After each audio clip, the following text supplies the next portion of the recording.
안녕하십니까. 세상 읽어주는 남자 이상훈입니다. 오늘은 모바일 AP에 대해서 한 말씀 드리겠습니다. 이 주제를 선택한 계기가 있는데요. 최근 애플이 A14 바이오닉 칩을 공개했습니다. 조만간 나오는 아이폰 12에 들어가는 AP입니다. 이번 A14 칩과 관련해서 눈에 띄는 점은 두 가지인데요. 하나는 이번 A14 칩이 전작인 A13 칩에 비해서 이 성능 개선 정도가 그리 크지 않았다는 점입니다. 그래서 퀄컴의 내년 그 플래그십 모델에 들어가는 스냅드래곤 875가 그 애플의 A14 칩을 넘어서는 게 아니냐는 말이 나오고 있습니다. 또 다른 하나는 A14 칩의 신경망 처리 장치로 불리는 NPU 공간이 이전보다 크게 늘어났다는 점입니다. 이 두 가지 팩트가 의미하는 점에 대해서 하나하나 짚어드리겠습니다. 먼저 NPU부터 보겠습니다. 일단 그 NPU를 설명하기 전에 모바일 AP부터 간단히 짚어보고 시작하겠습니다. 이 모바일 AP 안에는 통상 CPU, 메모리, 그래픽 카드, 저장 장치 등이 다 들어가 있습니다. 이 한 개의 칩에 완전 구동이 가능한 제품과 시스템이 다 들어있다고 보면 됩니다. 이 모바일 AP를 시스템 온 칩이라고 부르는 이유도 이 때문인데요. 중요한 게 다 들어가 있는 칩이기 때문에 스마트폰의 두뇌이자 심장이란 얘기를 하는 것입니다.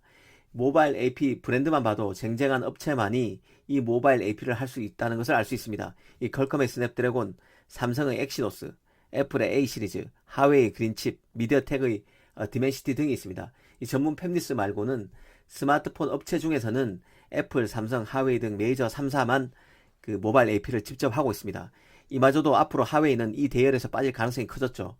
그런데 이번 그 애플의 A14 칩을 보면 NPU 부분이 CPU 면적과 비슷한 수준으로까지 커졌습니다. 전작인 A13에서는 CPU의 3분의 1 수준이었던 게 바로 NPU였습니다. 그만큼 모바일 AP 안에서 NPU 공간이 커졌다는 뜻인데요. 애플이 인공지능에 초점을 맞춰서 제품 라인업을 재정비하고 있음을 유추할 수 있는 대목입니다. 사실 그 모바일 AP 안에 NPU가 들어간 것은 이번이 처음이 아닙니다. 지난 2017년부터 모바일 AP 안에 NPU가 들어갔는데요. 그 당시부터 모바일 AP 내 NPU를 넣는 게 일종의 트렌드처럼 여겨졌습니다.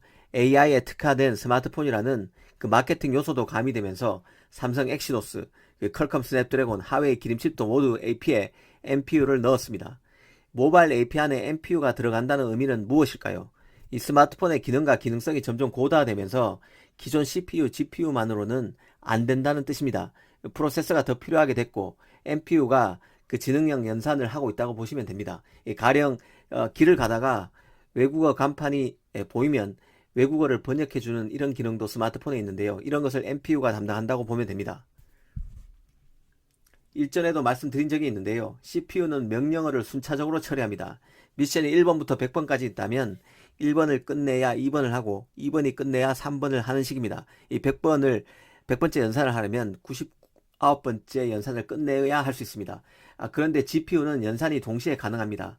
그 CPU의 약점을 해소할 수 있는 부분이죠.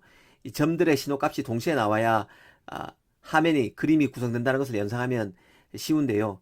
그래서 CPU는 한 대의 덤프트럭, GPU는 오토바이가 1000대 있는 것에 비유할 수 있습니다. 이 특정 박스를 덤프트럭으로 나르면 힘이 좋고 여유 공간이 있지만 왔다 갔다 기름값이 많이 듭니다. 효율이 떨어진다는 뜻입니다. 하지만 GPU는 1000개의 오토바이가 동시에 움직이기 때문에 오토바이 한 대당 박스 한 개를 나른다고 치면 한 번에 모든 박스를 다 나를 수 있습니다. GPU 업체 엔비디아가 그 가상화폐 암호 채굴이 유행할 때 돈을 많이 벌었던 것도 동시에 연산이 가능한 이런 GPU의 특징 때문입니다. 그런데 NPU는 GPU보다 병렬을 더 많이 두는 구조입니다. 인간이 생각할 때 여러 가지 경우 수를 떠올릴 수 있는데 이런 모든 시나리오를 감안해서 연산을 할 수 있는 게 바로 NPU입니다. 이 NPU를 만드는데도 IP가 있어야 하는데요. CPU 같은 경우는 그 ARM, 그 ARM이 IP 시장을 장악하고 있지만 NPU는 아직 절대 강자가 없습니다. 각자 기업별로 고유 IP를 쓰고 있다고 보시면 되는데요. 삼성도 자체 IP를 써서 NPU를 만들고 있습니다. 이 NPU가 들어가면 당연히 D램도 더 필요하게 됩니다.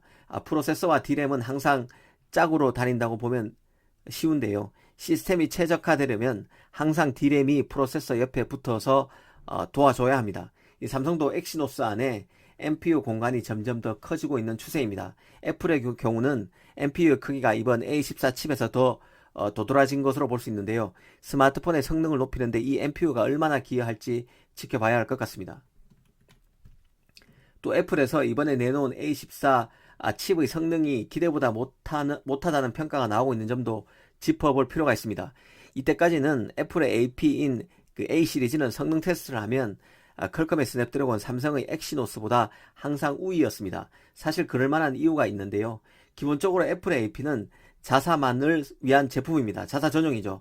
OS도 안드로이드 운영체제가 아니라 iOS로 애플 자신만의 운영체제가 있습니다. 또 다른 회사의 AP를 주지 않고 자신만 씁니다. 그러다 보니 최적화가 잘 되어 있습니다. 다른 AP보다는 더 뛰어날 수밖에 없다는 뜻입니다. 이 퀄컴만 해도 삼성에도 주고 중국 스마트폰에도 주죠. 삼성 엑시노스도 마찬가지입니다. 그런데 A14 칩의 경우는 요번에 나온 A14 칩의 경우는 전작인 A13 칩과 비교할 때 CPU와 GPU 성능 향상이 각각 16% 그리고 8.3% 정도로 상대적으로 생각했던 것보다 더 작았습니다. TSMC 5나노 공정을 활용해서 트랜지스터 집적도를 85억 개에서 118억 개로 끌어올린 것 치고는 초라한 수치라는 평가가 나옵니다.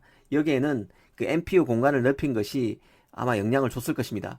어쨌든 테스트 결과가 A14 칩 테스트 결과가 예상보다 못하면서 WCC F텍과 같은 미국 외신에서는 스냅드래곤 8752 칩셋 성능이 애플의 A14 바이오닉을 최초로 넘어설 수 있다는 기사를 내놓기도 했습니다.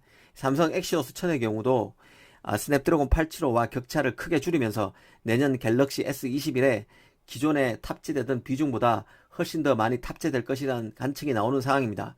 모바일 AP 성능이 갈수록 흥미진진해지는 것 같습니다. 특히 NPU까지 가세하면서 프로세서 경쟁이 가열되고 있다는 생각입니다. 감사합니다.